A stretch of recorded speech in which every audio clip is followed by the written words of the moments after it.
Hi, I'm Mary Mamaliti, and you're listening to the Kitchen Confession Podcast. I'm a food blogger with a passion for cooking, and empowering others is what drives me. Here are a few things you may not know about me. I'm legally blind. I have retinitis pigmentosa, a degenerative eye disease. I smile all the time. To me, cooking is about people, and food brings people together. So join me in the kitchen, and let's get cooking.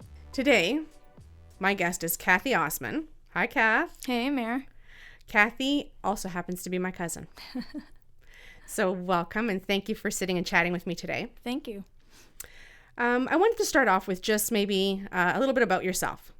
So maybe if you can give me a little bit of background about, well, not me, I know you, but our listeners, a little bit of background about who Cathy is.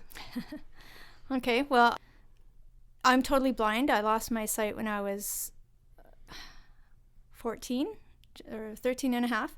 I had retina detachment in my left eye when I was 4 and in my right eye when I was 13. And after that, my family sent me to W.Ross School for the Blind to learn how to use a cane and learn how to read Braille and gain some independent skills. And then I went back to my home school to be with Mary and the rest of my cousins to finish off high school, and then I went off to university from there. And now I'm actually a teacher at W.Ross. So I'm there teaching Braille one-on-one to students of all ages. I have 2 kids of my own. My son is 14 and my daughter is 12. Love them, by the way. And I mean, because this is a cooking podcast and it's all about the kitchen and kitchen conversations. What is it about cooking that that you enjoy, or who do you normally cook for? Is it just to eat? Is it something that you enjoy doing, trying different things? Well, okay, so I have to first admit, and my kids would say it too, I'm not the best cook. I'm not, we each have our own talents. My sister is the cook in our family. But is your food edible, Kath? It's edible. Then you're good. Hasn't killed anyone yet. Then you're good. But, and before I became a teacher, I worked for CNIB as a rehabilitation teacher. So that job meant that I would go into people's homes and work with people who were losing their sight or lost their sight on gaining independence in their home. And part of it was cooking skills. So I used to always tell them, I can teach you how to use the tools, but I can't, I don't have the gift to teach you how to make them. To apply them? to taste good. So, so that was my professional training, was to teach people how to use, knives and the stove and all those things safely. And so that's where I have great skills in the kitchen, is how to move around safely, how to use a stove safely, how to cut, how to, do all that stuff. Then when it comes to actually the magic of putting ingredients together to create a masterpiece, I have to follow step by step. And you know this, Mary, because I have texted you a million times and said, so what do I do with this? And how much do I put of that? And even if you say, add a bit of this and a bit of that, I need specifics, like half a teaspoon, no, a pinch of, in order for it to become, we've had lengthy decent text messages. Kath, now stir the meat. Just saute it. Do something with it. And I think once I text you and I said, was that 1 tablespoon of, and then you text me right back, no, 1 teaspoon, not tablespoon. You had that in capitals. True. But so now that takes me to your experiences in the kitchen. So are there any times where there have been, you can say that you've had really good reactions to the food that you've made, and some not so good? Okay, well, there's a few things, and actually in my early days of cooking, and we're talking my first year university, and being in high school and living at home, I didn't really do much cooking because my mother, of course, was always cooking. So it was my first year university. I was away from home. We were returning from Thanksgiving weekend, and we were all bringing back leftovers to share with all my dorm mates. And a few of my friends brought back stuffing. Well, Italian households, we do now, but back then we never had stuffing at Thanksgiving. So it was something very new to me. So I tried it and loved it and asked my friend for the recipe. And I was determined to make it at Christmas because my friend said, oh, we make it at Christmas and Thanksgiving. So I went at Christmas. I told my mom I was going to make this stuffing recipe. And I picked up all these ingredients that I'd never heard of, like sage, no clue what it was. And proceeded to, make this recipe from scratch with, a loaf of bread and everything. No stovetop stuff. And then Christmas dinner, we're all sitting at the table, and my sister says, oh, and Cathy made stuffing. And everyone's like, oh, we got to try it. So everyone took a piece. Now, I never really thought until now about what the presentation looked like. Like, I don't know if it looked good. I just mixed everything together, did what I was supposed to do, and put it on a pan, and that was it. So that pretty much describes stuffing. No clue. What's that? It pretty much describes stuffing. Okay. Yeah. So everyone took some, and then my sister was the first to try it, and she said, oh, this is pretty good. And then my other brother tried it, and he said, yeah, it's not bad, Kath. And then after a little bit of time, my other brother said, tried it, and he said, oh, why are you guys doing this to her? Let's be honest, it tastes awful. And and then and then my sister goes, yeah, you're right.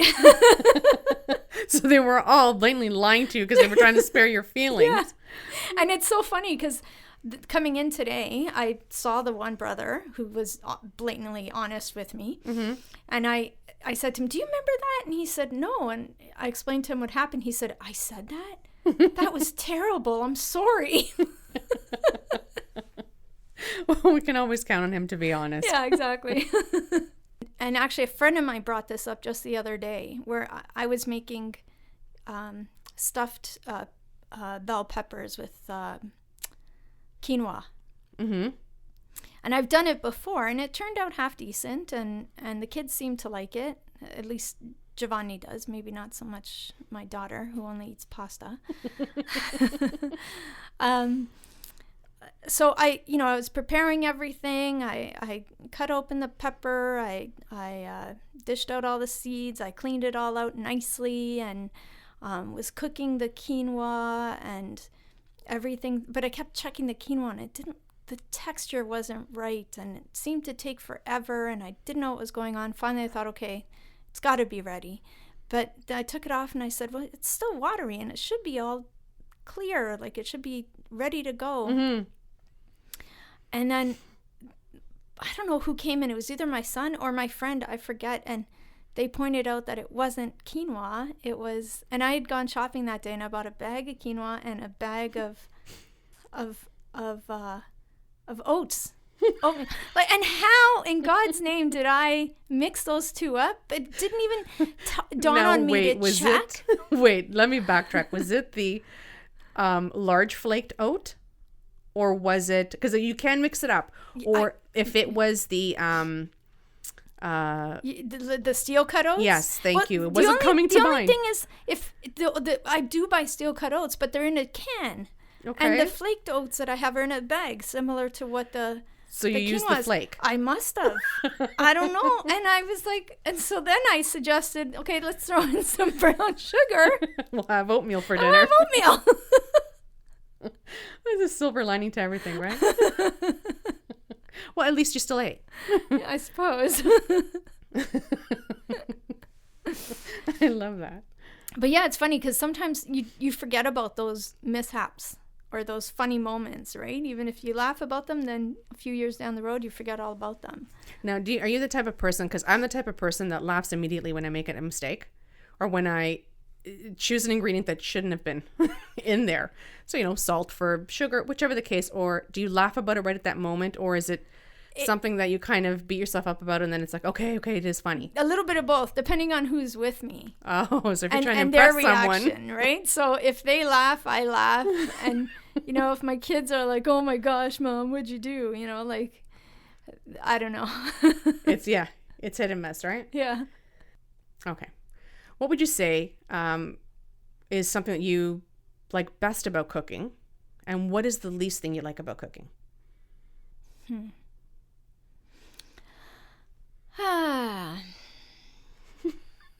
That's not a good sign right there. Tough question. I was gonna have the same answer for both. The least and best is cleaning. Right. So as much as I hated it, I love it. But so what about prep? So the chopping. Prep, I don't mind doing that so much, and I like to have time. I can't rush. I'm a very slow prepper. So am I. I need the time to do it. And in fact, sometimes if I know I'm doing something the next day, if I'm sitting there doing nothing the night before, I'll get up and prep everything I need for the next day, just to make my life easier. And that's why I like slow cooker recipes, because I find I prep things the night before, dump them in the next morning, and then come home from work and everything's done. That's usually every second text I get from you. Mary, do you have a slow cooker recipe? Kath, try a 1 pan. No, I need slow cooker. And then I'll text you, that was great. You have another one? Well, then see there. What's your favorite dish to prepare and why? Oh, I have to say my favorite one is one that you gave me, is the slow cooker. Oh, stop. You're making me blush. The burrito bowl. Slow cooker burrito bowl. That is one of my favorites. And so I made it, and I thought it turned out great, and the kids seemed to like it, but they didn't brag much about it until the next day. There was leftovers, and my son had a friend over, and his friend said, this dish is amazing. And I was like, oh, thanks. They usually, actually, the longer it sits, it was even the more tastier, you're right. Yes, yeah. It's like chili. It's the same thing. The longer it sits, the next day it's even better. And the problem is, though, that once I find a dish that I really like and I think they really like, then it's a staple, like every Monday.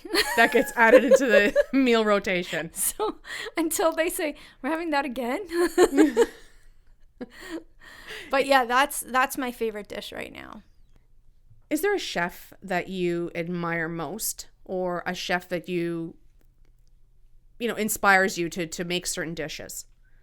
Besides you? Oh, look. Oh, stop. I'm not going to be able to get my head out of this room through the door. I don't. Look, my daughter loves cooking too, and she'll oftentimes watch cooking shows. But I don't. I just don't have the patience to listen to, chit chat. Like, I just want to know, what's an easy dish? How do I make it? Get to the point. I don't want to know about your life and all those. I can't watch those entertaining shows. So are you more of the type of cook that will actually look up a recipe? So if you're craving, a meat dish, yeah, you'll look that up online. Yeah, I've done that a lot of times. So I'll always look up, and my first word search will be simple. So simple. Simple, quick, simple, easy. Yeah. Simple, blah, blah, blah, I don't know, chicken recipe or whatever. But lately now, I'll just text you, hey, Mare. You have been speed dial. Mare, what should I make for dinner? So do you have an inspiration that motivates you, or an inspiration or a motivation to cook? Well, I think it's my kids. Like, I do enjoy when I make something and they react really positive towards it. And, they'll say, Mom, that was great. Wow, that was excellent. Because rarely does that happen. So when it does, it's nice. No, I know we tapped a little bit on this with that you like to prep the night before and when you use a slow cooker. Yeah. Is there anything you do that helps you prepare for a meal? So I like to set my station up, basically. It's what I call it. I get my cutting board ready. I, get all my vegetables out. I get every ingredient that belongs in this recipe. I get the pots out that are needed. Yeah. And then I start. Okay, yeah. Is there something you do? I'm pretty similar to that, where I get everything out. But I like to clean as I go. So when I finish chopping, peppers or something, then I'll get rid of everything that has to do with that. And I always chop on top of, like, if I'm on the cutting board, I always keep, if I'm peeling something, like paper towel under it. So then all I have to do is fold up the paper towel and throw it out. Like, I like to clean up as I go along. I don't like to have messes around me. And speaking of the cutting board, do you do something to anchor your cutting board to the counter? Because I know this is a hot topic for a lot of visually impaired home cooks, and including myself, that I try to find ways, or cutting boards that don't move around when I'm chopping. I have a heavy duty bamboo cutting board, those really thick ones. So it's pretty steady on the counter. And then my counter is also granite, so sometimes I'll just throw a paper towel on the granite and anchor it that way. Yeah. And stabilize it that way. Yeah. So you also mentioned that you taught a lot about or taught students how to maneuver in the kitchen, how to cook, what to do. Yeah. So now we're going to move on to some tips and tricks that we share. Now, and we laugh about this. Now, I always would say too, do as I say, not as I do. There we go. So I was waiting for start with that. I just wasn't sure when it was going to come out.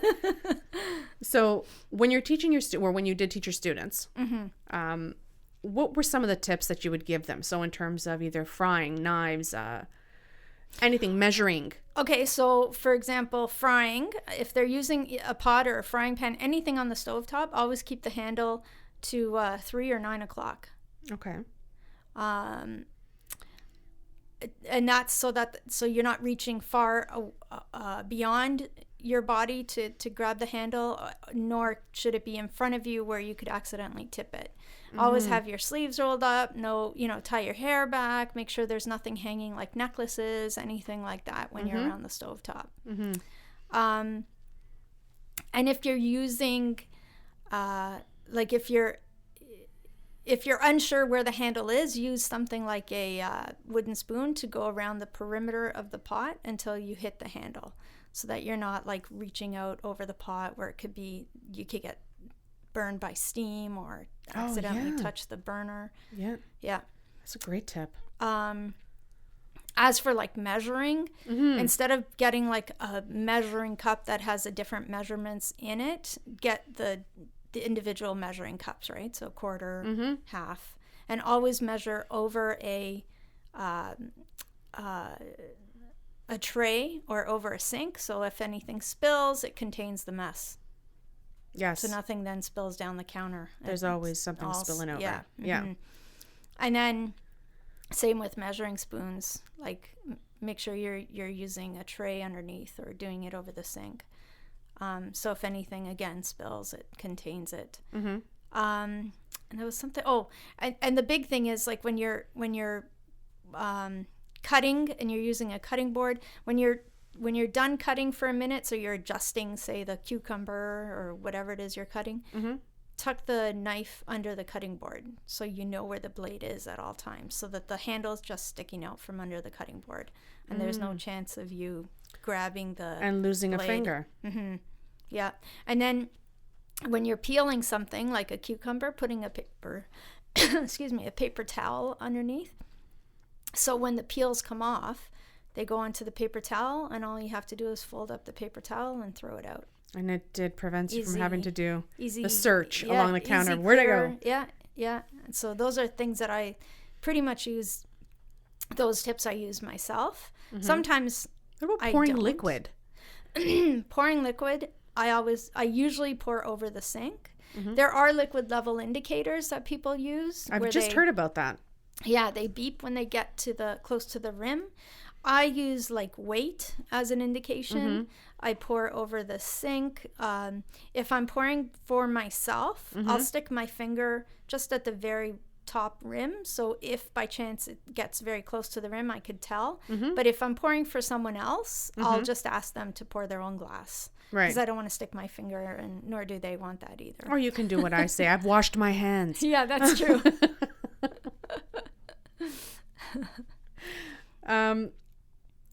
What about, so when you're cooking and a recipe says to brown your meat, or saute's a big one, because the recipe's always Yeah. are written for a visual Yeah. aid. And then what for us, I have central obstructed vision, so I can still see the browning. Yeah. But what do you use to help you and guide you along? So timing's texture, texture, and just smell and judging just from experience. So when you say texture, can you give me an example of that? So when you're let's say browning meat, like ground beef, for example. Yep. Like, as soon as you put it in, you could tell that it's raw, right? Is that mushy? Yeah. And then as you're stirring it and turning it, you can feel the difference in the texture of the meat. Mm-hmm. It's getting a little harder. It's hard to explain other than exactly like when you first put it in, it's mushy. Yeah. But as it browns, you could tell that it's becoming. You get that bounce from it. Exactly. It's like it's got a little give to it. That's and then the smell changes. Mm-hmm. And oftentimes they'll say, if you look up, how long does it take to brown a pound of ground beef, mm-hmm. they'll give you an estimate. Yeah, and like you said, measurements and timing is key. Yep. And smell, like all the other senses seem to work well. Mm-hmm. And if unsure, it's better to over than to undercook. Yes. Right? So I take that you can chance. eat overcooked. You can't eat undercooked. No. Right? So like even when you're baking, same thing. Yeah. And baking is a little easier because then, you could take it out, stick a fork in it or a toothpick, and if it comes out with anything still on it, it still has to go in. All right. So do you still have fingerprints after this? Because we have to touch everything. I know. And you kind of develop like these, I don't know if it's calloused fingerprints or something, but because you're constantly testing it. It's true. Well, it's in our family, though. Have you seen my mother's fingers? I was just She's going not there. blind. No. But she's a phenomenal cook.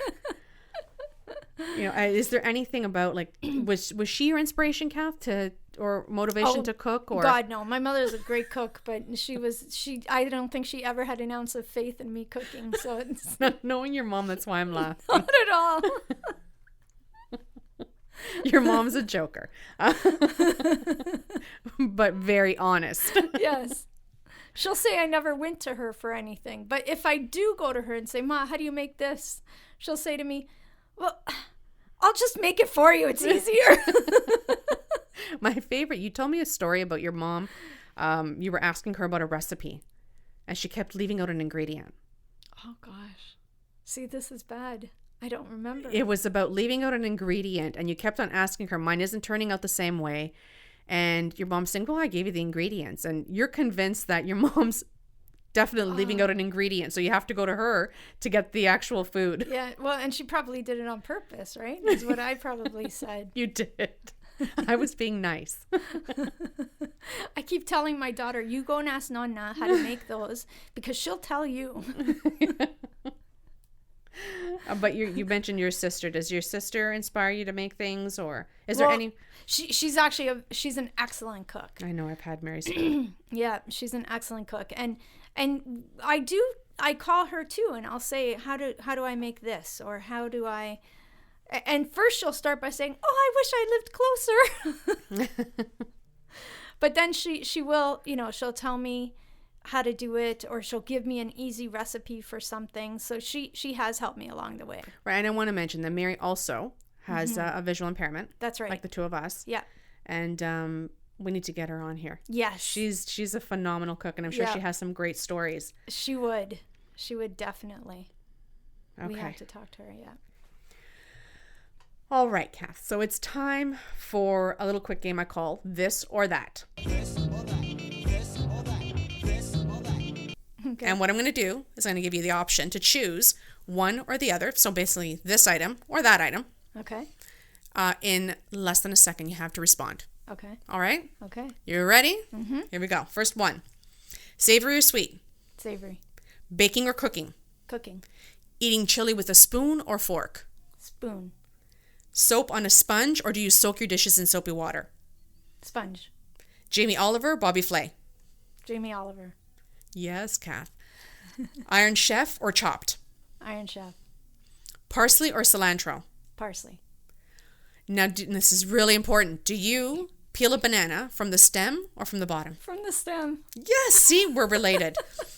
Do you eat an apple? Do you eat the entire apple, including the core, or just the apple, no core? Just the apple, no core. Snack or no snacks? Snacks. Cake or cookies? Cookies. Mac and cheese or pizza? Pizza. That's it, Kath. So our next segment is rapid fire.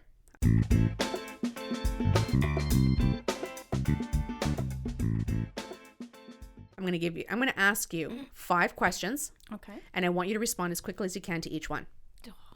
Okay. I know. Question 1. I'm still on March break, by the way, just saying. School's out. Question. Yeah, we're going to use that excuse. What's your favorite ingredient to cook with? Cinnamon. What would be the scariest ingredient to work with? Onion. What's your favorite kitchen gadget?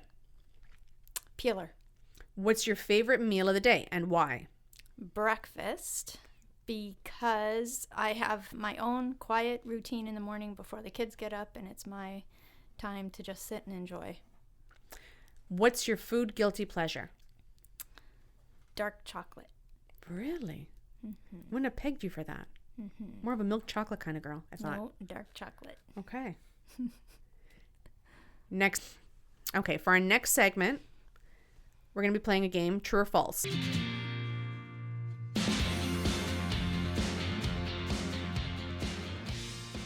So I'm going to read a statement to you, and you let me know whether the statement is true or false. Okay. You can freestyle with ingredients when baking. No need to measure all ingredients. True or false? False. You are correct. And why, Kath? Well, I'm just thinking about me myself. My mother can. Baking is a science. So the ingredients are all measured out. And if you don't use the exact ingredients, you will not get the result that you want. Well, they haven't met my mother. Next statement. True or false? You can use any pan you like to bake. If the recipe calls for a round pan and all you have is square, can you use that? Will it make a difference? True or false? I think that's true. False? I think it's Your true. final answer, Kat? True. False. Ah. If a recipe says to use a 9-inch round pan, you can't just use a 9-inch square pan. You'll have to adjust the ingredients according to the size of the pan. Okay. Next question. Baking soda will last forever. True or false? True. Exactly. When stored in a cool place and sealed tightly, baking soda can last for decades. Next question. Alcohol bakes off in the oven. True or false? True. False. Oh. It actually bakes up only about 50%. Next question. You can make a substitute for buttermilk when you're in a pinch. True. Exactly. You got that correct. You can just add a teaspoon of lemon juice or white wine or white vinegar to a glass of milk. Thank you, Kath, so much for sitting with me, talking about all your kitchen stories and tips. I really enjoyed your tips. Well, thank you, Mary. Thank you. I enjoyed talking to you. Thank you for listening to the Kitchen Confession podcast. For recipes and foodie finds, head over to kitchenconfession.com. I also want to thank our producer, Wilson Lynn, and remind you to join us next week for more guest kitchen confessions. See you at the next episode.